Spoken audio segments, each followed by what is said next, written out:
and welcome to the SCI Guys, the show where we talk about the crazy, weird, and wonderful stories from the science world. I'm Corey, and as always, I'm joined by my co-host, the legendary Luke Cutforth. Thank you very much, Corey. That's very kind.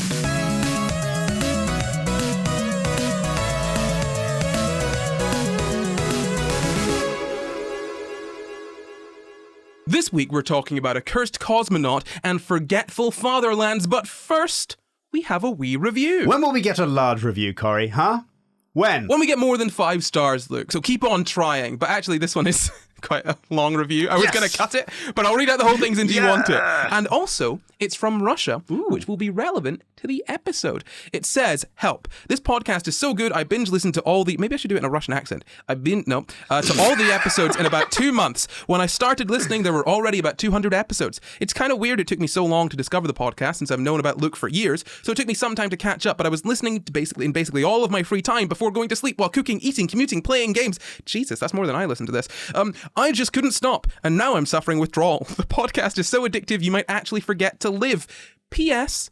Also just realised that the show reminds me of QI. The host educates us on various topics and occasionally asks tricky questions while guests make silly jokes, and Luke is basically Alan Davies. Wow. The bisexual male Sandy Toxic, that's what you are, Corey. I think I should be the next host of QI, Luke. I think it needs to happen. That's what we're working on. We'll get you there, Corey, don't worry. Play the long game. Sandy Toxic just needs to suffer an accident, so to speak. Jesus. No, not an actual accident. I'm going to cause it. No, I shouldn't say that on camera.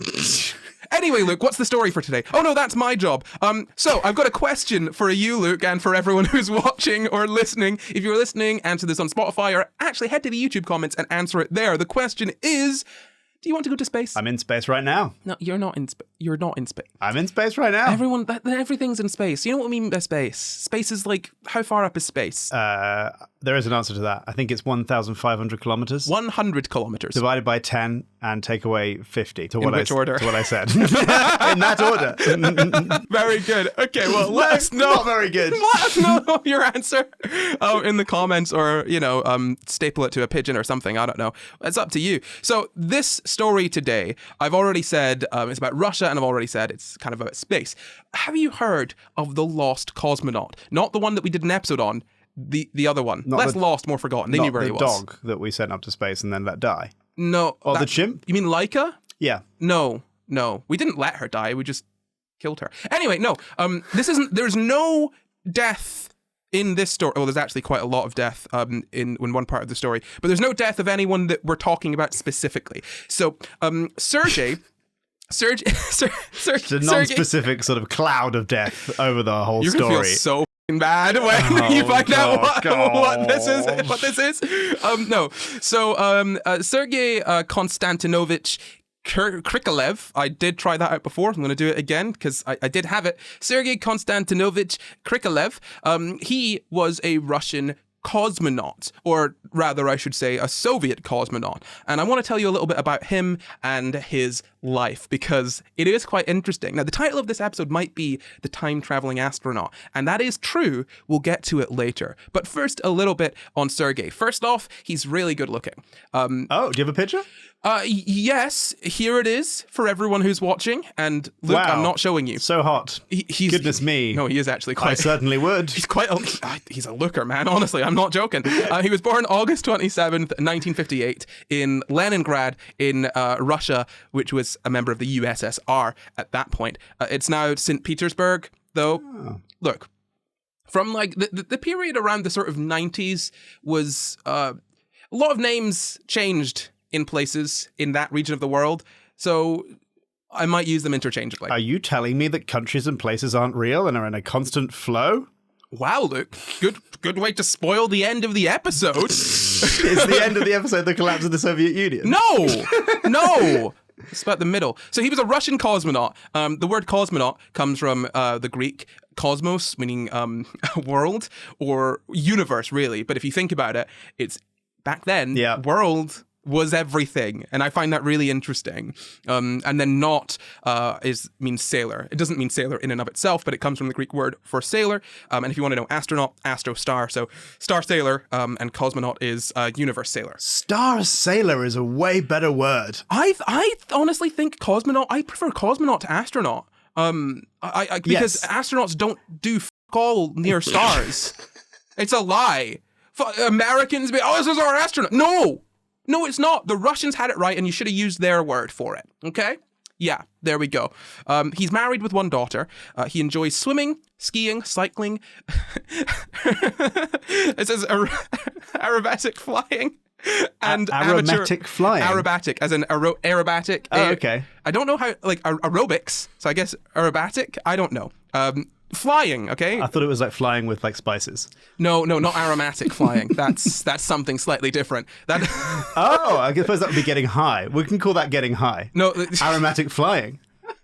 Getting high with spices. Yeah, the Mile High Club, right? That's what that is. No. No? No. But you said we could join that together, Luke. I'll tell you later. Okay. He also enjoys amateur radio. And this information is from the European Space Agency. And it may be out of date. I don't know if he still enjoys all of these things, because it also goes on to say that Krikalev is currently training for ISS Expedition 11, which is scheduled for launch in April 2005. So in the past 18 years, he may have fallen out of love with swimming, skiing, cycling, and amateur radio. So you remember when... Quick, complete tangent here. You remember when Justin Bieber went to the Anne Frank Museum and claimed that Anne Frank would have been a believer? I don't think she would have been. But yes. Maybe not. We can have that. That's a separate conversation. After dark. But remember when Justin Bieber did that? Yes. I'm going to claim that this guy would have been a SCI GUYS fan because he was an amateur radio fan. And what is a podcast if not the new amateur radio? So I'm claiming him. That is very true. I mean, he is alive and not dead. So yeah, he's only 65. Can we contact him? Let him know about the podcast. I found out about this a week ago from a TikTok, and then I looked into it, and also, by the way, the TikTok that I found this out from, I watched it back today, and it kind of frustrated me because it was one of those things. They did. There were no sources. I had to look it all up myself, and they said a bunch of things. Some things were just direct lifts from certain places, and other things seemed to be kind of like not invented, but like, a story was being told in a very sort of laid back, sort of colloquial way. And so information was kind of lost there. And so I went into this researching, looking for specific things that were kind of hinted at or implied in this TikTok. And they just seem to be kind of fabricated. But the TikTok itself is generally fine. Anyway, back to this. In 1981, he got a degree in mechanical engineering from the Leningrad Technical Institute. It's not the Leningrad Technical Institute anymore, I don't think. And then he joined the biggest Soviet spacecraft design organization. So much of this, by the way, so many of my notes are just in brackets what the thing is called now. Everything changed names. It's like that period between like the late 80s and the early 90s is so difficult to talk about when you're thinking about Eastern Europe, because I mean there was a lot of other stuff going on there as well, but everything just changed names. So he became a civilian trainee cosmonaut for 4 years after that. So I think around 1985, he started training then, and then he flew his first space mission in 1988 until 1989. And he spent 151 days in space on the Mir Space Station. I didn't actually look up how to pronounce this. MIR it is. And that means, I think, world or peace in Russian. So there you go. Would you like to know more about the space station, Luke? Yes, because I've only ever heard of one of them. So it's nice to know there are more. Were more. Yeah. Were more. So this is a space station which was launched into orbit in 1986.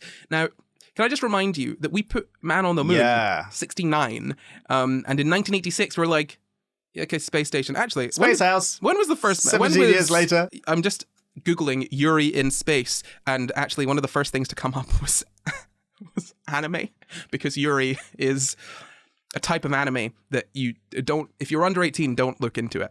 But good God. No, it's but yeah, no, I just want to check when Yuri first went to space, and I don't actually remember. I can tell you exactly when, Corey. Well, I'll tell you. Look, actually, it's 1961. 1961. Thank you, Luke. Very helpful. So 1961, and then by 1986 we had a space station. It's mad. Anyway, so this was a sort of modular space station. It was a sort of stepped cylinder. Do you know what that is? Is it like a cylinder that keeps getting bigger and smaller? Yes, I guess. It's kind of like if two cylinders of different sort of radii sort of smashed together. So yes. Yeah, but put a Pringles tube in a beans tube. you got yourself a space station. Yeah, I mean, if you, I guess, a beans... Like a Heinz beans. I've never heard anyone call a can of beans a tube. A tube, yeah. I mean, you're not incorrect. You know, as I said it, I realised that, but it is a tube. No, I mean, it is a tube of Pringles, but it's not a tube of beans. Tube of beans, that's what it's called now. That's exclusively how I'm going. Rebecca, could you put a tube of beans on for me, please? I'm hungry. Need my tube of beans. A whole tube, Luke? Really? One whole tube just for me. Yeah, so it was essentially, like 2 tubes sort of on there together. So as I said, it was launched in 1986. That was the core module, and it was only about 13 meters long and 4.2 meters in diameter at the widest point, which isn't very big. If you're not quite sure about those sort of conversions, that's 43 feet and 13.8 feet respectively. 13.8 feet, I mean, if I'm about 6 foot, that's just over twice my height in width. Basically a rocket. Yeah, it's not very big. I mean, if you think about it, like that's at its widest point, and if you're inside there, you know, I mean, there's not a huge amount of space. I mean, there's lots of space, but you're separated from it with the with the station. Yeah, so they sent some people up. And they would travel between that space station and Earth on Soyuz spacecrafts, and they sent cargo and whatnot up. But I mean, it wasn't a super great space station. Apparently, by the time that Krikalev had gone up to it, it was apparently smelly, noisy, and cramped. And I've got a quote here from Doug Millard, who is the senior space curator at the Science Museum in London. Sweat and alcohol were the predominant odors, and the noise from fans and machinery was persistent. Apparently, the cosmonaut had tinnitus. There was mold. When they tested it, way afterwards, they found that there were 140 species of microorganisms aboard. Now, that, to me, I mean, if you were to swab this room, there's probably quite a few microorganisms. Yeah. And I mean, in me, there are lots of and you too, in all of us, there are many microorganisms. But yeah, I mean, there being mold and, just stray microbes in your space station, not great, especially because microbes can kind of change what they're like in space. Being exposed to space, some microbes are just like, I'm going to be different now and do slightly different things. Yeah, you'd almost end up getting when you stick a bunch of animals on an island and then they evolve separately. You'd get a bunch of separately evolved microbes. Oh, well, potentially, yeah. But this isn't even necessarily, I don't think this is even necessarily a case of evolution. I think they sort of adapt just to the different environment of space, kind of like if locusts, I think locusts are just grasshoppers or something similar, but when exposed to sort of I guess less food, I think it is, they change and become sort of locusts, and locusts are the clouds of insects that fly and destroy crops. Or, for example, if you expose an axolotl to certain hormones, it will no longer exist in a sort of juvenile-ish state. It will become a full salamander. That's what axolotls are. They're basically just salamanders that haven't fully sort of developed into salamanders. It's slightly more complex than that, but essentially they've got features of juvenile salamanders. That's basically what they are.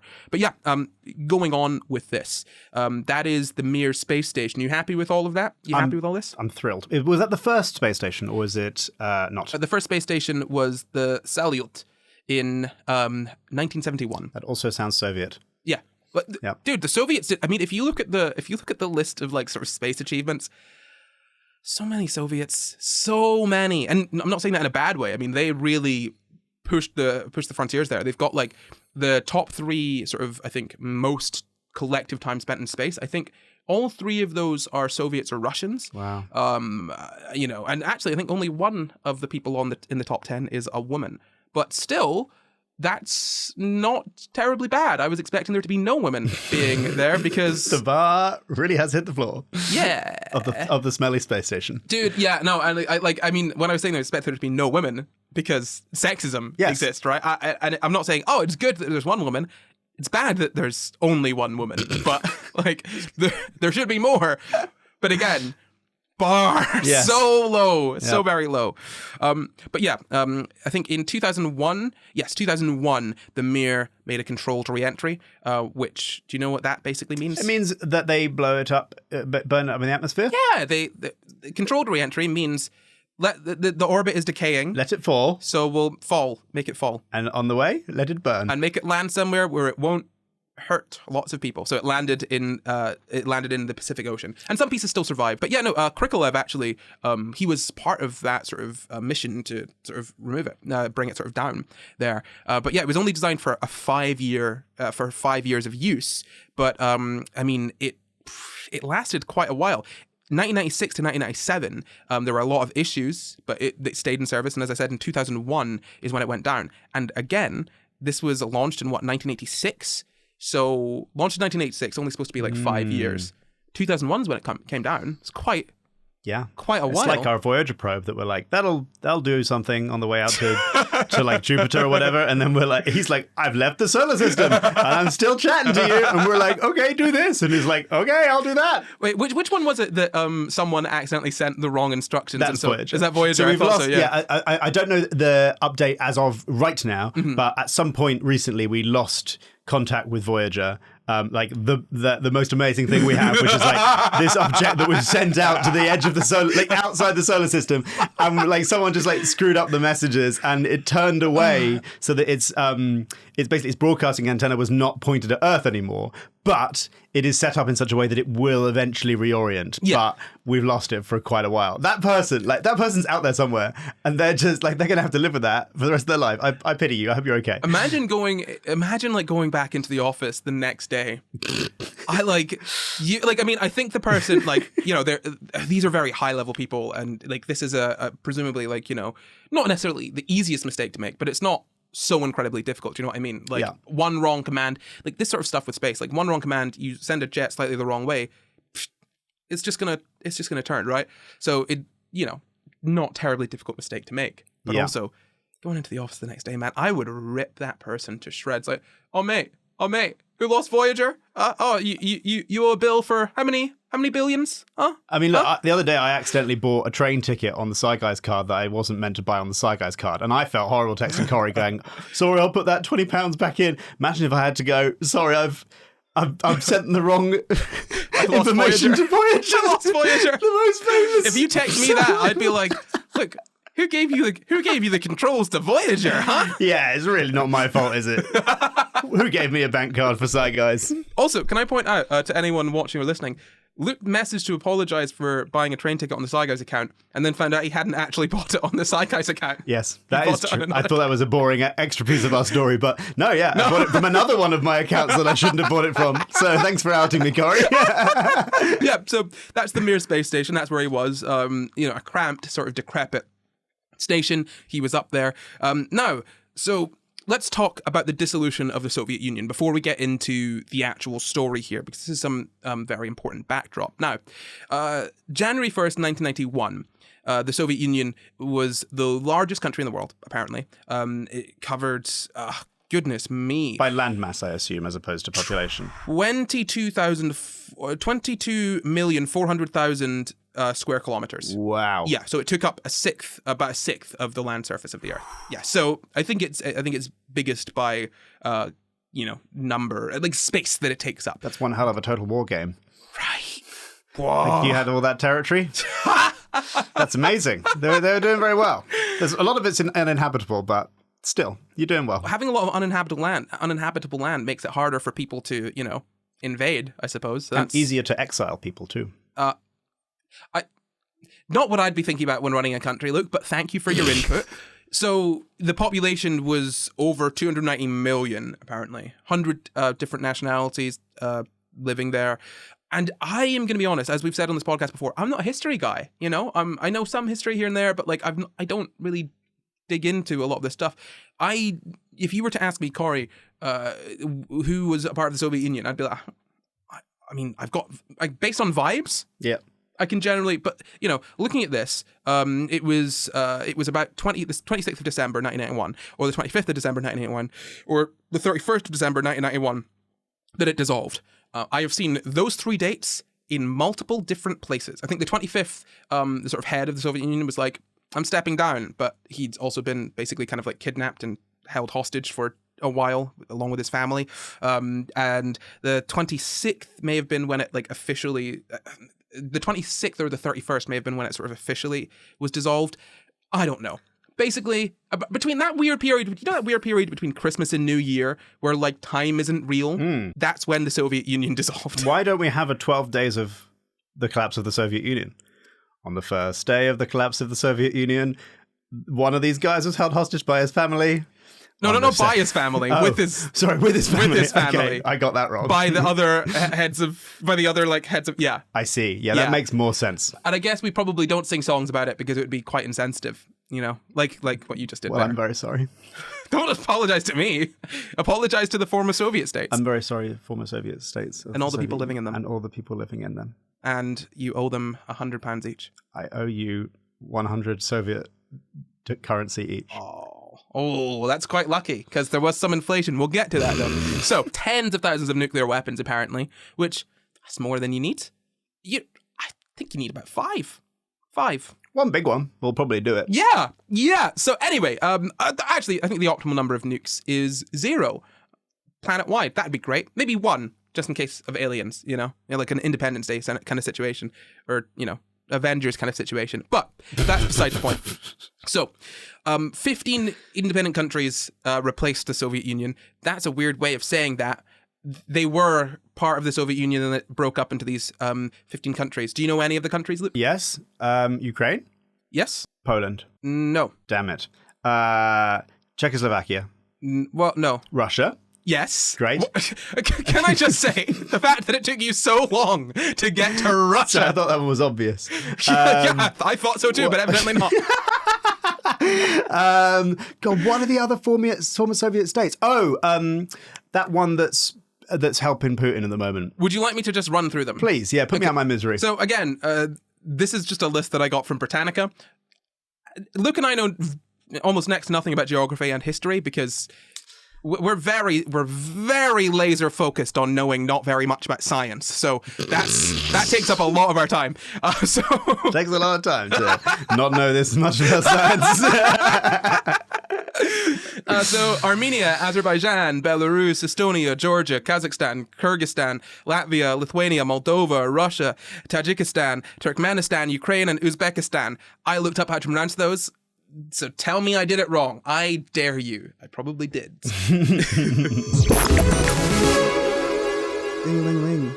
Are you there, God? It's me, the Adbel. What are you praying for, Adbel? It's me, God. Dear God, I'm looking for something that can show that I'm the fourth SCI guy, that I don't like capitalism, and something that helps me tell what time of year it is, whilst also being a little bit risque. Well, Adbel, as a good little Christian boy, I shall grant all of your prayers, and I will give you a sexy scientist SCI guy calendar. Whoa! Thanks, capitalism, black and white ringer t-shirt, and a pin badge saying that you're the fourth SCI guy. Now, as an Adbel, you are made of metal, so I don't know how you're going to get the pin badge on, but you can sort of just place it nearby, or you can place it on one of our listeners if they decide to buy one. Well, look, that was an odd conversation between God and the Adbel. I'm not Luke, I'm God. Well, God, thank you very much, and I'll pass that on to my good friend Corey, who is coming in right now. Oh, hi, Corey. Hi, everyone. I'm here to tell you about the brand new SCI Guys merch, which is on pre-order for about 2 weeks more now. It ends at the end of October. You can still get it after that. You just won't get the pre-order discount. And you want a pre-order discount because we don't like capitalism, right? That's right. God does not like capitalism. I'm not Luke. I'm still God. And I'm telling you that if you don't go to sciguys.co.uk/merch, I'm sending you to hell. Well, you heard God, so you better get your hands on this soon or go to hell, I guess. Yeah, go to hell. Or buy some SCI Guys merch. Your choice. Don't say I didn't give you a choice. I am the Lord. Goodbye. SciGuys.co.uk/merch. Back to the show. So, Luke, would you like to hear about the time that Sergei Krikalev got stuck in space? Oh my gosh. Yes, I would. So... Was he in his little smelly tube? Well, it was not just his little smelly tube, Luke. Was there more than one person in that smelly tube? How about you let me tell you the story before you ask? Hurry up! Oh, I'm trying. So, he went up on the 19th of May, 1991. Now, as an engineer, Krikalev did. Now, as you may be aware from the dates that I gave you already. Oh, God. From the dates that I gave you already, Oh, no. the Soviet Union was still a thing. It was maybe a little bit tumultuous, but it was still a thing. So he went up with a few different astronauts, a British one and another Soviet, I believe, as well. They returned to Earth. The British one, Helen Sharman, returned to Earth after about a week, I believe. And then the other two, Krikalev and Artsebarsky, remained on the space station. And they did a few EVAs. Do you know what an EVA is? Extra vehicular activities? Yeah, going outside the space station to do stuff, basically. And so they did a few experiments and some maintenance stuff. They were just up there working, right? And then Kazakhstan was pushing for independence. Other places were also, but Kazakhstan is important here. And Mikhail Gorbachev, you know Gorbachev, who was the president of the Soviet Union, was like, oh, do you know what would really quell the Kazakhs? It would be to just send one of them up to space, you know, because their sort of government was saying, hey, there's not been any of us in space. You've just been putting all the Russians in space. Put one of us. The only issue is there was literally no one in Kazakhstan who was trained to be a cosmonaut or trained to, like, you know, a good enough level. Anyway, they sent up a Kazakh engineer, a flight engineer. He wasn't qualified enough, so Krikalev was like, well, okay, I'll stay here then, because you can't leave this space station without a flight engineer, and this guy isn't experienced enough, so I'll stay up for a little bit longer. So he was supposed to have a 5-month sort of tour, I guess, a 5-month mission. So that was from, I think, May he launched, and it was supposed to end around about October, but October comes, they send up the Kazakh guy that, you know, isn't trained enough to do that job, and so, you know, Krikalev is like, well, I'll stay for a bit, right? I'll stay for another little bit. So then it's Krikalev, I think, and just one other person, essentially. It was July that he decided to stay up, but October was the time where he was, I think, supposed to maybe switch over or stay for a little bit longer and then decide when they're sending him back down. And Kazakhstan is kind of important here because he was launched from Kazakhstan. So the launch point was in what became Kazakhstan. And we still do that, by the way. I think I can't remember which company it is, or if maybe it's Russia, but yeah, we still launch rockets from Kazakhstan. Oh, interesting. Yeah, no, I mean, I didn't, this is the thing. When it comes to, like, looking into this sort of stuff, I can't look at everything. So I actually have very little idea what happened to that place afterwards. But essentially, he was sent from there, right? And I believe that was supposed to be where he was sort of landing as well. But yeah, just bear that one in mind. He was 33 and he was supposed to be returning in October, and then he stayed a little bit longer because Kazakhstan kind of became, I think, independent or declared sovereignty. Basically, they were like, we're Kazakhstan now, like we're our place. And so the Soviet Union didn't quite have the money to send him back down because did they not have the money, or were they holding him hostage? No, because we weren't holding him hostage so much as Kazakhstan were just like, well, it's going to cost you more money now to send stuff. And so the Soviet Union was like, oh, I see. We don't have enough money to get you down. So yeah, like if Scotland leaves the UK and we don't have any oil left. Oh, right. I thought you were trying to make a thing about Scotland not being able to. Yes, no, because that's where all the oil is. Yeah, of course. So it's Scotland. Yeah, it's also where all the nuclear weapons are as well. So we're sitting pretty. I see your game now. Yeah. Oh, we were just endangering Scottish people. No, you were arming us. No.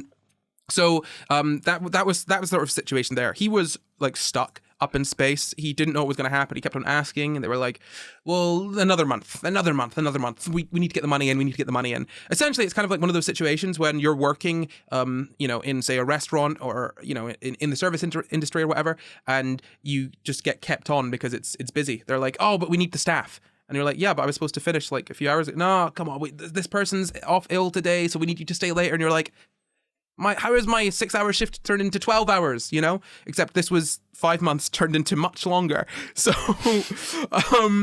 he wasn't up there alone, let's say. I mean, he was up there alone for a little bit, I think, but what I'm talking about here is that he enjoyed radio. I mentioned that earlier. And what he would do is communicate with normal people. Do you know ham radio? Yeah. Yeah, sort of amateur radio. And that's kind of, I mean, it's mad because it feels like you shouldn't be able to communicate with people on a space station using just a radio, a sort of like a personal radio. So there was no like ground. It wasn't like he was sending like his signal to ground and then they were sending it out. I mean, his ham radio was reaching from space. I guess I'm not really. There's nothing in the way, so I guess it kind of makes sense. The atmosphere is the only thing, but that's not too. But radio waves, I think, travel fairly well through the atmosphere. But yeah, no, he was only 350 kilometers from Russia at some point. I mean, he's traveling around the world. He was communicating with someone in Australia. I think it was directly actually. Wow. Yeah. So there was Kathleen Lewis, I believe. Is it Kathleen Lewis? Kathleen Lewis is a historian of space operations. And in a quote from the BBC, she said that that's how they formed informal contacts all around the world, basically by using radio and just contacting people using ham radio. It's quite interesting. I mean, she also says Krikalev became immensely popular around the world because he was an astronaut who spoke to ordinary people on Earth through the space station's radio. Really interesting. So sorry, it's the space station's radio. It's not like he's not brought up his little home radio kit. No. I mean, the people on Earth are using their personal their ham radios, sort of thing. To speak to his space station. To speak to space station. Yeah, that's still amazing that they're able to broadcast back. Like that's still very impressive. That ultimately a home radio kit is still reaching all the way to space. Well, yeah. I mean, if you think about it, it's just radio waves, isn't it? Yeah. It's just radio waves. I think, interestingly, if this guy today was on a space station and was stuck and his country was collapsing and he's talking to people through ham radio, someone would make a GoFundMe to like get him back to the Earth. Yeah, but I don't know if they could make a GoFundMe that would kind of reach the goal. What's the ballpark of getting back to Earth, do you reckon? Today money? I reckon like $2 billion. Yeah, well, it was 24 mil back then, so... easy. I'll explain what goes into that cost in a sec. But first we got to talk about the fall of the Soviet Union, because that's not even happened yet, right? Oh my goodness. He was kind of stuck up there beforehand, but then the Soviet Union collapses, and I've got a quote from Krikalev here. For us, this came as a complete surprise. Oh dear. We did not understand what was happening. God, I was working on my Russian accent. What's going on there? Some of it's all right. I didn't practice this quote, Luke. When we were discussing, I was getting cancelled for the 12 days of the collapse of the Soviet Union. It's not racist to do a Russian accent, Luke. It's not racist. Russian isn't a race. It's a country. I didn't say it was racist. I said you're getting cancelled. I'll never be cancelled for my Russian accent, Luke. Never. When we were discussing it, we tried to understand how it would affect the space industry. Basically, they were just like, look, we don't have the money to bring you back because the Soviet Union's collapsing. And you're not really a priority because you're in space and you're one guy. So he basically just kept on being told, you need to stay out a bit longer, and he's like, and he also said, I've got lots of quotes here from him. They say it's tough for me, not really good for my health, but now the country is in such difficulty, the chance to save money must be top priority. Basically, he's like, oh man, I don't know how long I can survive out here in space, because he wasn't sort of trained to be out there for that long. Like, that wasn't the plan. It was only supposed to be 5 months, and then it was extended a little bit, and then it's been extended indefinitely. And we'll get into the problems with being in space in just a bit, because it's more than there being less than a good amount of air out there. There are quite a number of problems in space when it comes to surviving. He ended up coming back on the 25th of March, 1992, which was 311 days and 10 months in space. Whoa. He set the world record. Whilst doing that. I mean, that was the third longest consecutive period in space, I believe, at that time. But he ended up accumulating the longest total period of time in space, ever, for 10 years. He held that record for 10 years. So for 10 years, no one had spent a cumulative time in space longer than him. So that's not necessarily, spending 311 days altogether. That's 311 days here, maybe 150 days there. Total, he had over 800 days in space. I think about 803, perhaps, but we'll get to that in a sec. Anyway, Soviet Union is collapsing. He is still up there. He had a wife and a 9-month-old daughter. He was speaking to his wife weekly, and they were not doing well, because his salary of, I think, 600 rubles Do you know what inflation is, Luke? Yeah, well, yep. I think we all know what inflation is these days at the moment, anyway. But nothing like the level of inflation that was happening in the Soviet Union, unfortunately. Yeah, so it got so bad. It got so bad that the Soviet Union, well, Russia, really, because it's no longer the Soviet Union, Russia was selling off seats to the space station to other countries to try and drum up money. Basically, like they sold a seat to Austria for 7 mil. Japan bought a seat for 12 mil to send up a reporter. They were potentially going to sell the space station as well, because they just needed money. They couldn't afford to run these things. And if you think about it as well, it's not like you can just be like, oh well, we'll stop spending. We'll just stop spending. You've already invested in all of this. You've invested in the space station, and that's the key point, right? There was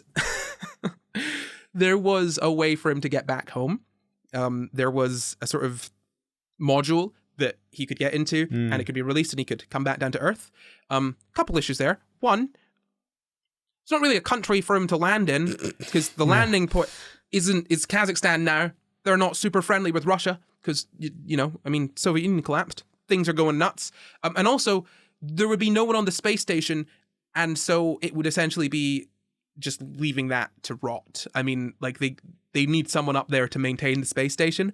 And so he was basically stuck there in the sense of like, well, I can leave, but if I leave, the space station is just, that's it. It's gone. So it's like one dude, stay up there for an indefinite period of time, or lose a space station. This guy sounds like a legend. Like, in terms of like model citizen, great guy for his country, he sounds like such a, like some of that quote you said earlier that was like, saving money's got to come first when the country's collapsing. I'd be like, get me the fuck down right now. I know, right? I'd be like, I'm not staying up here. Like, I'm not staying up here. I wouldn't stay up in space for Britain, although I would probably stay up in space to avoid Britain. That's The trouble is that they're not even if they have the money to sort of, if they want someone on the space station all the time, even if they have the money to bring him back, no one's going to go, because they'll be like, well, what if you don't bring me back next? Exactly. So that's why they were selling off seats to, Japan and Austria and stuff. The only issue is they were never sending up a flight engineer, and that's why he was there, because he was the only qualified flight engineer. Wait, so people were visiting him and then going home, and he was like, right, bye, I'll see you later. I think so. It's really like getting information on his actual time being stuck up there is kind of like difficult. He wasn't there alone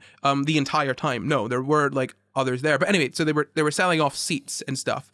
But but they I mean, it was like, they just weren't bringing him back because they couldn't afford it. And they couldn't afford the seat back, and they couldn't afford to send up another qualified flight enginer to take his place. It's mad, because that kind of sounds like the first example of like space tourism, basically. Like Elon Musk and what's his face, Jeffy Boy, and that other one, the one who didn't go quite as high as the rest of them. Yeah. They think they're pioneering this new thing, but it sounds like it was kind of done by the Soviet Union. I mean, they were selling it to countries, and it's like countries decide who they're sending. I mean, we've sent other people to space. Right. You know what I mean? Okay. It's kind of the equivalent of when we tried to send that teacher to space. Well, the Americans tried to send a teacher to space, which obviously didn't go very well, sadly. But yes, you're right. The person's not buying the seat, the country's buying the seat, and then going, right, we'll send this reporter. Okay, exactly. fair. Yeah, okay. Yeah. And they also tried to send Big Bird at the same time, by the way. Big Bird as in from Sesame Street? From Sesame Street, yeah. Right. No, not at this time. When they sent the teacher up, I think. They wanted to send a Big Bird at the same time. Just the costume or a person in the costume? It's not a costume, first off, Luke. It's a Muppet. No, but what do you mean a costume? No, they want to send up Big Bird. But the thing is, right, if you gotta think, what would have happened if Big Bird had been in that sort of tragedy? If you don't know what we're talking about, they sent up a rocket exploded, right? It was a failed launch, I believe, and it just kind of, I think it killed everyone on board. I mean, of course it would. I believe there was it was like a washer failed to expand at the right time or something. It was something so little, and then the whole rocket just went up in flames. These things can teeter on a knife's edge, But you got to think, what would they have done? Because it would have been televised and everything. You wouldn't be able to get kids wouldn't be able to, ignore the fact that Big Bird had blown up in a rocket on TV. Do you just retire the character? Sorry, Sesame Street, Big Bird died in a rocket, and now we deal with death on Sesame Street. There you go. But Big Bird's cousin, Bigger Bird, is here. So anyway, he was, as I said, he was married. He had a daughter who was 9 months old. again, imagine having a 9-month-old baby and being stuck in space for like 10 months. Absolutely mad, or really, really horrid. And you wouldn't even be able to do like video calls or anything at this point. Do you know what I mean? It would just be radio, really. So yeah, I mean, he was less worried about himself because they had all the stuff they needed on the space station, right? They had food, they had air, water. That's about it. But down on the ground, his salary, because of hyperinflation, was worth less and less and less. And actually, when he ended up landing, he was earning less than what a bus driver would earn. Wow. So bus drivers were being paid more than astronauts at the during the collapse of the Soviet Union purely because the astronauts didn't have a change in salary because he was stuck up in space. He couldn't negotiate. Yeah, and he didn't have a union. Exactly. So. And they have all the power, don't they? Yeah. Like, he's in space. What's he going to do? And I keep on saying astronaut. I really shouldn't. It's cosmonaut. And I think that's actually quite important. The distinction there. He was a cosmonaut. And again, it's a better word anyway. So, yeah. Cosmonauts get paid less than bus drivers, apparently. So, What is a cosmonaut? Cosmonauts. If not a bus driver. Well, just drives up instead. Yeah, but there's no passengers, is there? True. Yeah, so in many ways... The passengers are each other. Okay. So I'm going to continue on and just kind of move past what you've said. So he was up in space and, he didn't want much. All he asked for was lemons and honey. Just want some lemons and honey. Just something, because, he had space a cold. food... Actually, maybe. Who knows? Space food is obviously not going to be as appetizing as what you'd get down on the ground. So lemons and honey... And it was really difficult to get that. So they didn't send him honey. They sent him a lemon and horseradish. Oh. But the lemon's only good if you have the honey. Like, you need the sugary thing to make the lemony thing nice. Horseradish instead of honey. It's so funny. Like, it is the most sort of like if you're thinking about the sort of like stereotype of like brutal Russian sort of like, it's like no honey. Horseradish. Like, yeah, like... Suck it up. These two things are equivalent to... Okay, sure. So they sent him some horseradish and some lemon. And, his wife was on the ground and she did not want to worry him. He's stuck up in space. Like, he can't do anything. So why would you tell him about all the horrible stuff going on? So she tried to hide some of it from him. Luckily for him, there was an amateur radio enthusiast in Australia who he was in correspondence with. And essentially, she'd learned some Russian, I think, as well, before moving to Melbourne. And she was chatting to one of the previous people in the space station. So she ended up chatting to Krikalev. She would drive around Melbourne in her car and sometimes just look at the sky whilst chatting to him on her ham radio. Like, it's mad. And she was updating him, and he said afterwards, without her, I would not have known why I wasn't being allowed home. Yeah, because his wife was trying to hide stuff from him to protect his sort of, and he didn't know. He was in the dark. No one was really telling him what was going on. Yeah, because the country also wasn't telling him. Yeah. Yeah. Well, if you think about it, like, the landing place was now in a different country. Everything had fallen apart. And, there's no money. There's no real money there. And it's like, who ponies up for this? Yeah. And also, like, you're a citizen of I guess he's a citizen of the Soviet Union, sort of Russia or whatever, right? He's up in space. Things have changed. Like, there would have been, I believe, sort of like, issues of nationality, in the same way that, like, if the sort of United Kingdom were to dissolve, right? I'm Scottish. I was born in Scotland. I lived in Scotland for the majority of my life, and I only moved to England for uni, and I've stayed here, because for work and friends and all of that sort of stuff, right? There is nothing on like my sort of documents, and sort of my passport or my driver's or anything like that says I'm Scottish. It's all British, and I believe my birth certificate will say that the place I was born. But like, if you have to start going to birth certificates to figure out nationality, it's a bit more complex than that, right? If the United Kingdom were to dissolve tomorrow, like I'm going to need to make sure that like I have Scottish citizenship. Do you know what I mean? So that's the kind of thing that would be going on there.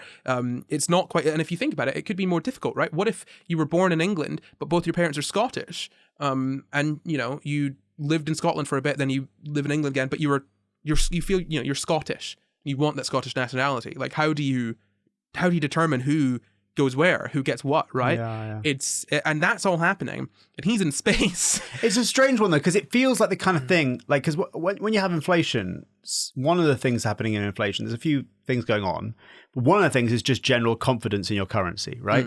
As in, like, people who hold currency don't believe your currency will be worth as much in 2 weeks, in a month, in a year, so they sell it. And that's one of the things that's driving down the buying power of the currency.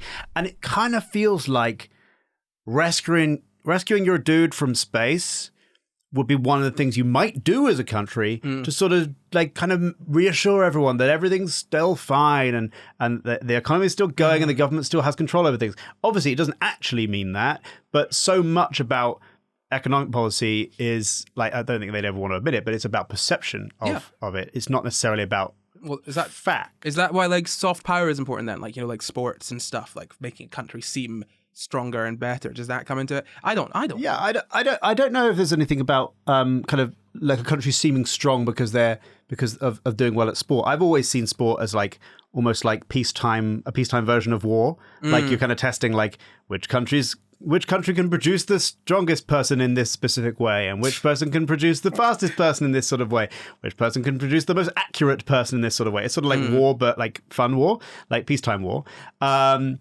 But like harmless war, right? But that's my own opinion. That's not that's not necessarily policy. But and then the economic power of like sport in that sense is that yes, if you do well in something, millions of people are going to flock to your country. So they might, if you're like doing well in the World Cup, people might come to your country. And so a general perception of your country as being, like, England has, or had at least, that sort of general perception of, like, they're great at doing the arts, they're great at sports, they're great, that kind of thing. Whether we still have that or not, don't know. The UK had that. Yeah.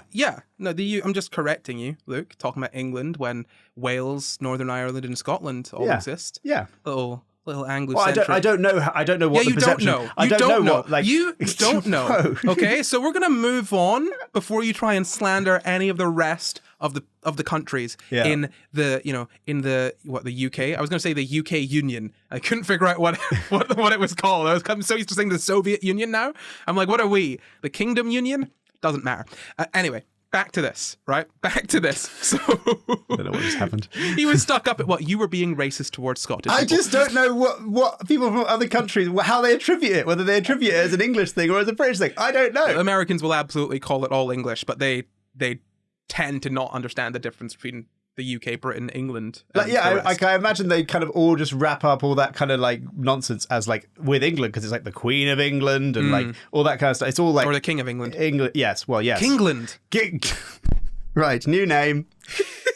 Kingland. So, getting back to this actual story that we're discussing today. So, he wasn't being told much from his wife. He was being told basically from a random Australian or a random person in Australia. And, he was being left in the dark by his country. And what was going on here, as I've said, is that they could not afford to sort of send up someone to replace him and get him back down. So it was a choice of basically scrapping the space station or bringing the guy back down. And at this point, he'd been in space for 311 days.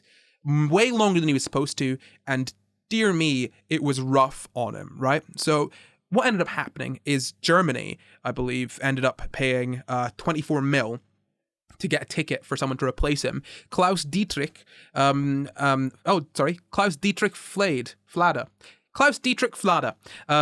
So Krikalev basically got to come home because this guy was replacing him. When he landed, this is mad, right? This had been quite a while after the dissolution of the Soviet Union, right? Like, it happened, this was maybe, goodness me, what was the actual date that he came back? I can't quite remember. March, 25th of March, 1992. So, almost 4 months after everything had gone down. He's wearing a USSR thing. Mad. And a flag and everything on it. Like, do you know what I mean? Like, it's, this stuff had been gone for a few months. When he left, his country existed. Yeah. That's crazy. Yeah, exactly, right? So he gets out of the capsule, and I'll give you some quotes here about how he looked. pale as flour and sweaty like a lump of wet dough. And then imagine being described. Imagine you spent 300 plus days in space and then you get described like that. well, I mean, I feel like he would probably he wouldn't sort of disagree with that too you much. don't have to say it though. Yeah, but look, four men had to help him stand and get out of the capsule. Yeah. He put his feet on the ground for the first time. Gravity was a weird one. He hadn't been used to gravity for almost a year, 10 months. He had a fur coat thrown over him, very Russian, I should say. And a bowl of broth was brought to him. And he rode a bear all the way home. Of course, that's the main mode of transport. And describing it, he said, or rather describing how he felt upon landing, he said, "Good, despite the gravity. I have satisfaction in completing my mission. The best bit is the relief of not having the responsibility of Mir again." So, he was like, he was responsible for keeping the space station working. He was just up there doing that. Whilst on the ground, he had no idea what was going on, talking to some random person in Australia because his wife wouldn't tell him because she didn't want to stress him out. And he's just like, "Oh, my country's gone." Yeah. The Soviet Union is collapsed. Everything is different now. The place that I launched from is no longer a part of the country that it was part of when I launched. Out of interest, why did Germany do that? Was it just they were just being nice? Oh, they were sending someone up to space. But why were they doing it? Because they want a German engineer. Oh, okay, right. Yeah. So like this, I mean, we actually are not terrible at collaborating when it comes to space stuff. I mean, people have been in space. I mean, this is actually quite an interesting one that I hadn't really thought about. We've had people in space for about 20 years. There's for the past sort of 20-ish years, there's not been a time when someone hasn't been in space, which is really mad. It's really like, you don't think about that there's constantly an astronaut or a cosmonaut up in space. Just for the entirety, well, not for the entirety of our lives, but maybe actually for the entirety of our lives, but for at least most of them. And, for some people listening, all of their lives. It must have been such a sad thing for like when the stuff started happening in Russia recently. There's all these like collaborative organizations like working together on like the International Space Station that suddenly can't really work with each other properly, and you probably have friends across borders there, and you're all just striving for science. You're just like, and it doesn't really matter what country you're from. If you're a scientist, you're a scientist. And then you can't work with each other anymore, and all those like the international collaborations break down. Yeah. It's rough, and they weren't being paid enough as well. The engineers on the ground and stuff, so they were kicking off about that, and it was a really rough time to be working in, because what's going to happen? Like space exploration and all of this sort of science stuff is ultimately not really fucking important at all in the grand scheme of things, right? It's one of the first things, if you've got a budget, you're like, oh, I'll cut that. That obviously that can go. It can go, right? Like, I mean, we need to focus on Earth before we focus on what's going on in space. So he's landed back down now, right? This is March 1992, so he's got back down, and he's experiencing, gravity essentially for the first time in ages. I know someone's going to be in the comments saying, "Oh, he was experiencing gravity." Yes, he was in orbit. He was essentially in free fall, so he was experiencing microgravity. He was basically in a zero-G environment. Yes, he was still within the gravitational pull of the Earth, but because he's in orbit, sort of free fall thing, he was experiencing essentially like zero-G, like microgravity. Do you think someone would say that? Do you think you'd actually get a comment like that? Yes. If that was you, stop it. Go outside. And like, you know what? Absolutely. But like, I appreciate the science, but this is the point, right? This is what I want to get across. There's a whole thing about sort of sharing knowledge, and it's really cool to be like, oh, do you know? Like, the really interesting thing is actually, he wasn't in zero G. Great. What I cannot stand is the people that are like, actually, look, if you know something, share it. That's fine. They'd be like, oh, here's a really cool thing. Be excited to share knowledge with someone else. Don't make it about saying you're wrong. Make it about being an experience of like, oh, look at this cool new thing that I heard. Yeah, but also the thing you said is like, the thing you said that someone might say is like, was his body experiencing a net downward force? Yeah. No, it was not. Yeah. Okay, cool. That's what we know. That's we're all talking about. Yeah. So shush now. Go touch some grass. Yeah, being technically correct is, very fun. It's awesome. But also, we need to be able to just sort of use shorthand for things sometimes, as long as we all understand what we're talking about. And making fun of actually people is the easiest way for me to explain to our listeners. We can all bond over that. But the really useful thing is that I can make fun of these people that are like kind of, make knowledge a competition, whilst also explaining that knowledge to other people. It's a win-win. I get to let out my actually sort of like, my feelings for like needing to do that. If I don't correct people nearly as much as I would have done before I started making fun of these people, because I get it's an outlet, I get the feeling of correcting someone, but someone is myself, so it's fine. Anyway, moving on. So as I said, he'd landed and all of that sort of stuff, but the world was not the same as it was when he'd gone up. The city that he had landed in, it was Soviet, and now it's Kazakhstan. Oh. Yeah. The place that he lived, as I said, it was Leningrad. It was St. Petersburg now. Do you know what I mean? Like, these things all sort of changed. He went around the earth 5,000 times, and the country's territory was now 5 million square kilometers smaller. I don't think my brain can cope with this. I think if that happened to me, I would feel like I'd accidentally gone through a wormhole into a parallel universe. Right? Yeah. I'm like, how do I get back to where there's a Soviet Union? Oh no! It's like, it's so much more than just. The closest thing I can sort of say is, well, what if the UK dissolved? But like that, all of the sort of states of the UK like kind of feel like independent countries in a way. They're culturally quite different, and we maintain quite a separation, right? It's not like it doesn't feel. It very much is kind of one kind of ruling over the others, essentially. Sure. But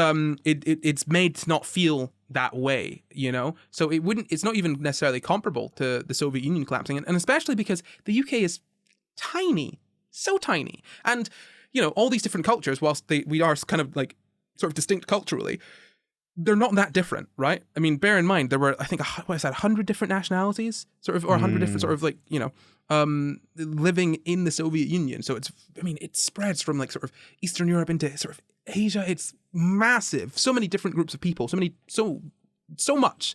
And the UK is so much less than that. But that's the closest thing that I can think of off the top. Or I guess going up, it's like going up to space and coming back down. Oh, California's seceded from the US. The closest thing I think we have is like the United States collapsing. Or if, for example, as the conspiracy theorists on the right love to think, that the European Union wants to just become one big homogenous country. Imagine that happened, and then the European Union collapsed, and we all go back to being England, Scotland, but we don't have any of the institutions left that actually like upended that, because all our institutions are now one big homogenous institution called the European Union. That kind of thing. It's like that level of stuff. Yeah. I know it's not even, even the United States do have their own sort of very robust systems to a certain extent, right? They do have there's a lot of devolution of power in the United States. So even that, I don't think we can even that's not a perfect analogy. Yeah, it is really mad what happened. And just to put this into perspective for people, 1922 was when the Soviet Union formed. So it was before he was even born. It was in the entirety of his life, that this had existed, and then boop, just gone when he lands. Yeah. So things had all changed name. The Communist Party of the Soviet Union, which had been in power since the 20s. I think from basically the very beginning, right? Wow. That was no longer the basically only party. It was just one of lots of them. That's mad. That's this thing that's run the country for my entire life, and quite some time before that, it's now just one of many parties. Insane. And as I said, he had 600 rubles per month was his salary, and that was now less than what a bus driver. And I said less than a bus driver. Bus drivers earned twice as much. He was on, as a cosmonaut, 600 rubles a month. By the time he lands and the Soviet Union has dissolved, he is earning half as much as a bus driver. For being, and let me be very, very clear here. He was single-handedly, essentially, keeping a space station operating for 10 months. He wasn't alone for the full 10 months, but he was up there for basically the sole purpose of making sure that the space station stayed operating. Literally holding the fort. Yeah, and he's paid less, and everyone should be paid whatever wage, right? But I feel like a bus driver who gets to go home at the end of the day maybe should be paid a little less than a guy who was keeping a space station Smelly going. tube. Yeah, exactly, He right? lives in a smelly tube. The bus is probably bigger than the space station, right? I actually don't know. Do we have? We have double-decker buses that are bigger that are wider, at least, than the space station. That's mad.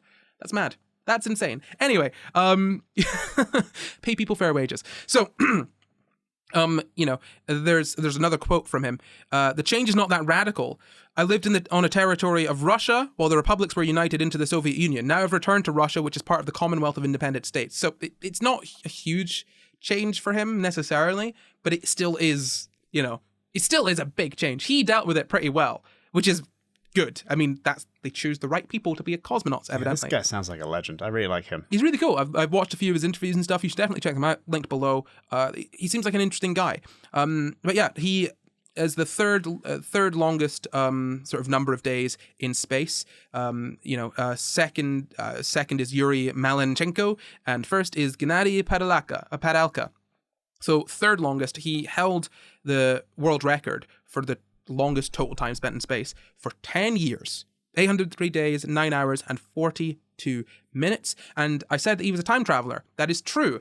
Because of time dilation, he is 0.02 seconds younger than the people born at the exact same time as him. Wow. Right? What a legend. 0.02 seconds. That's like not nothing. It's a rounding error, though. Yeah, but it's... So it's nothing. No, but it's nothing.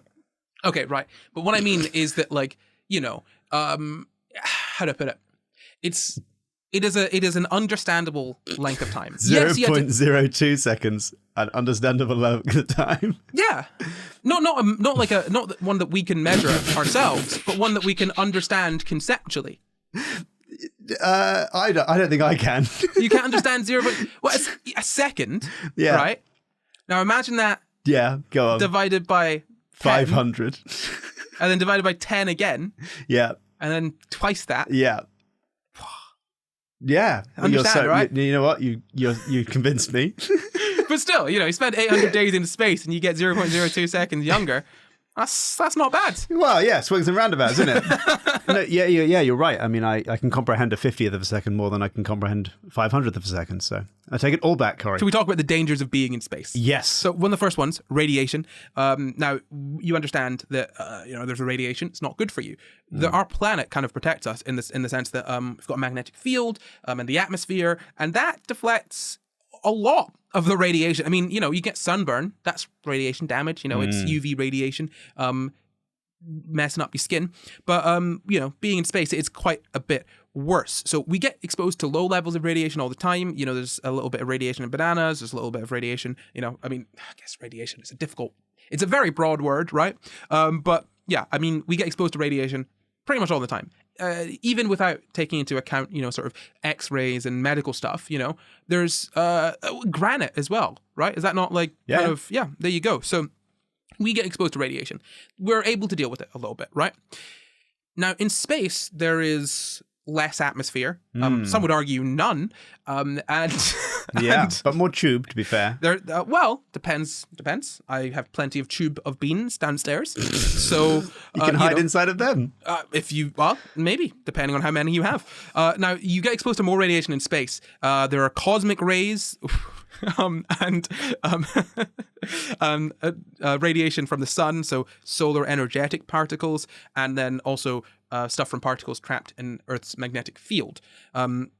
And the issue is that being in space, you don't have much protection for that. So space stations and spacecrafts need to have a lot of radiation protection. But on top of that, we've also found that apparently being in space, or rather the type of radiation that's in space, is more damaging than the type of radiation that you get on Earth. So it has a bigger impact on your health. And those impacts could be cancer, degenerative diseases, cataracts, radiation damage to your body.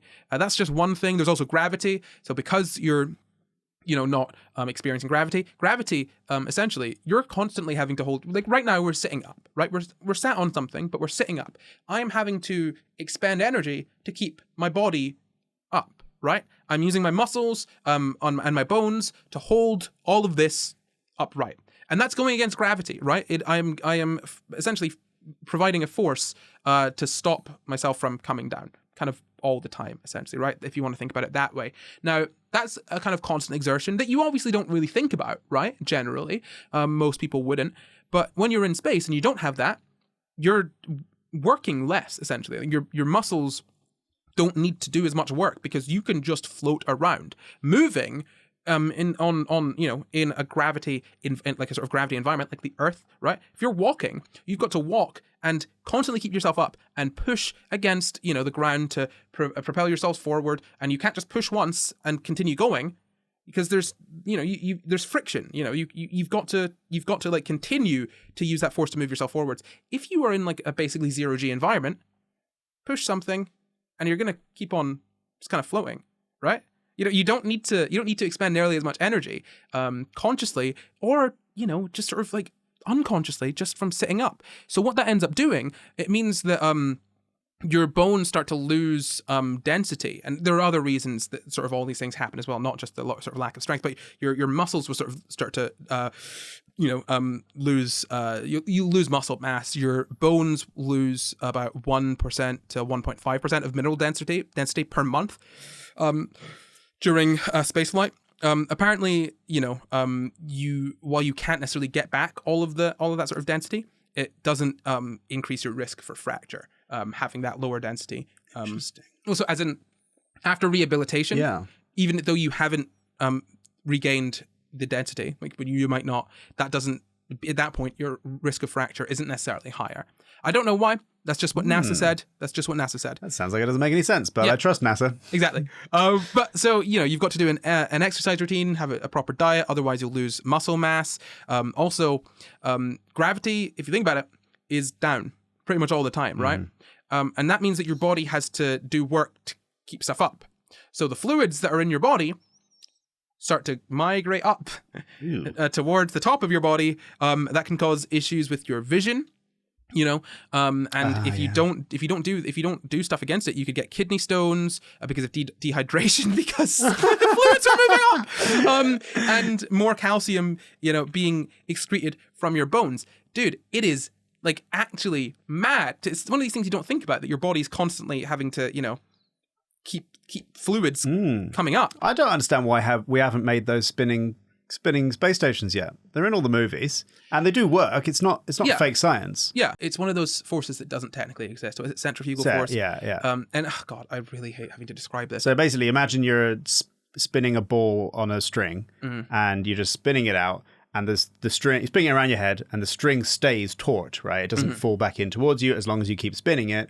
And that's because there's an outward force, or effectively an outward force, pushing the weight or the tennis ball or whatever you've got at the end of the string outwards. And if you are inside of a thing that's doing that, you're pushed outwards, and the floor is the outside whilst you're spinning. So you get like a fake gravity. Yeah, it's like when you got a bucket of water and you just swing that around and the water doesn't spill out because the water is essentially being pushed to the bottom of the bucket. It's the same thing. And the great thing about space is that once you've sped up to that speed, you don't have to keep expending fuel to stay at that speed because there's nothing to slow you down. I mean, I don't know why we don't have that. I think the reason for it would be, one, just more wear and tear in it. Something constantly spinning, right? That's risk of, especially with all the space junk. Yeah. And, you don't necessarily want to have, it might be preferable to have a microgravity environment, especially for a lot of the tests you're going to be doing. Yeah, you're doing microgravity tests, I suppose, aren't you? Yeah, and of course you can probably then create something where you can go from the area to the. But I just think you could do them in the middle. Have a little testing area in the middle, sleeping area in the outside. I think the issue is that it is possible, but it's just not necessarily the most prudent thing to be doing. You know what I mean? We can get around all of these problems fairly easily with other measures without having to like engineer a spinning space station sort of thing.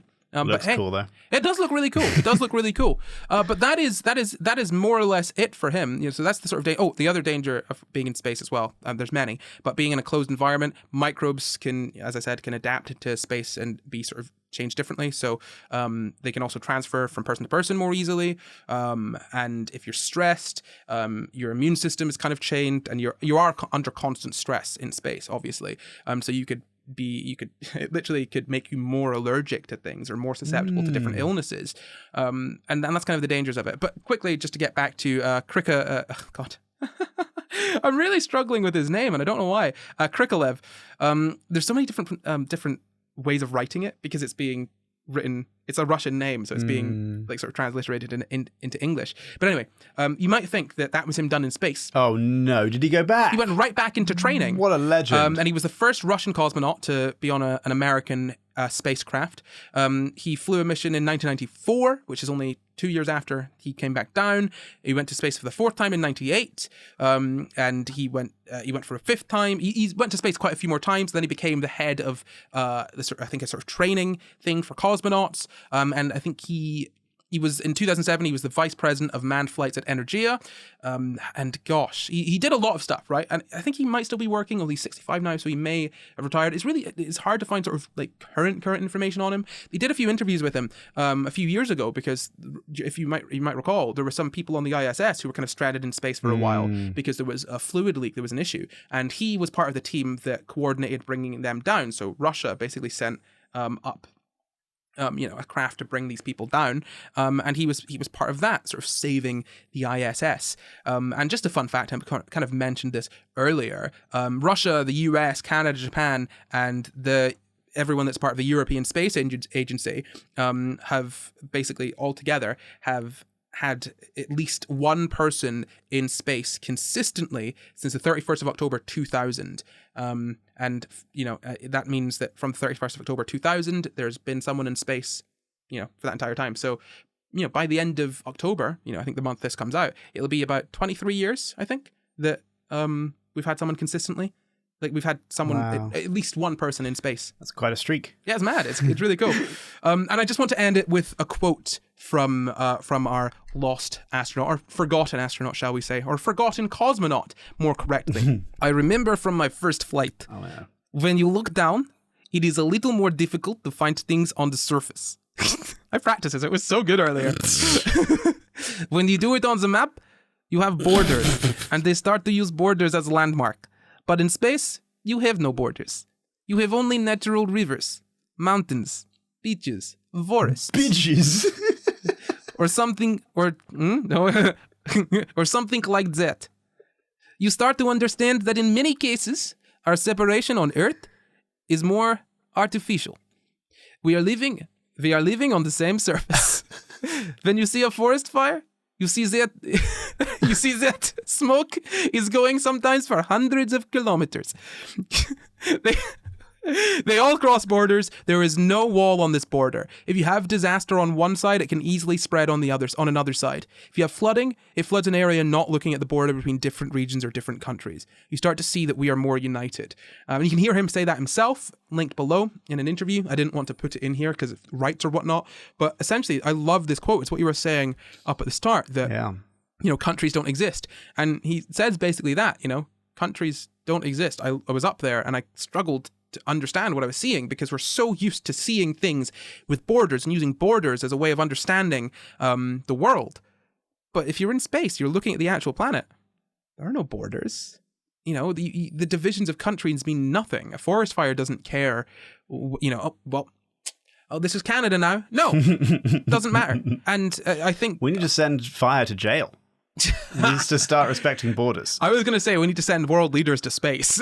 Both. Both. But no, like seriously, I love this quote, and I love that sort of thing you get from astronauts where they go up to space and they have perspective. We're all one people, and we shouldn't, have the division of countries sort of limiting us. But that is it. It's now time for the quickfire quiz. Dun dun dun dun. I'm stuck in space.